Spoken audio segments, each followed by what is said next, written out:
po na showbiz sa ating Patrol Express. Biyahing Amerika naman po sa kapamilya actress Maris Racal bilang kinatawan po ng kanyang critically acclaimed movie na Sunshine sa San Diego Filipino Film Festival. Hanggang ngayon po ay labis ang kanyang pasasalamat si Maris sa pagtanggap ng publiko sa kanilang pelikula. Aniya nga po, mahalagang mapanood ito ng mga Pilipino saan man sa mundo na nagbukas po ng mga usapan tungkol sa karapatan ng mga babae at ng reproductive health. Hangad din po niyang mailpalabas ang Sunshine sa mga eskwelahan at komunidad sa bansa. Para may taas po ang kalaman ng mga kabataan tungkol sa issue, I'm very glad that it started a conversation.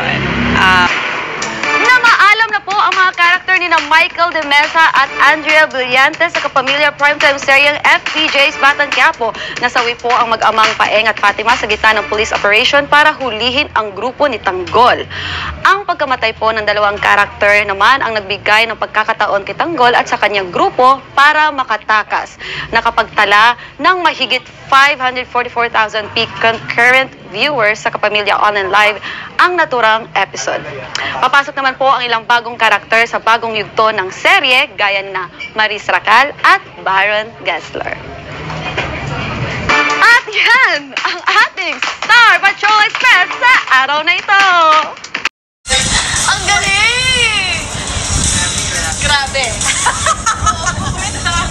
Okay, hinga na. Hinga. Okay, kanina medyo kailangan ng breathing. Yes. Okay? Okay. Okay. Batch mates ko So, nga pala mas din. madali ba ang ang mga action scenes mo o ang pagbasa ng news? Ang may babasahin pa daw po. Ito na nga po. At yan ang mga napabagong balita. Huwag pong kalimutan mag-LSSC. Like, share, subscribe, and comment sa YouTube at TikTok. Ako nga po pala. Si Maymay Entrata, mga kapamilya. Wait, masyadong excited Toto mo na, toto mo na, Ah, sige, Maymay. tapusin mo na. Ako din po si Jeff, Dennis Pinsan. Dahil siya po. Bukod sa YouTube at TikTok, mapapanood na rin po live ang TV Patrol Express sa ANC Kapamilya Channel 820 Jeepney TV at All TV2. Ako nga po din po si Jeff Canoy. Gerald Anderson. Hindi po, maraming salamat po at magandang hapon po mga kapamilya. Manood kayo ng Rock, ha? Yay! Dapat na.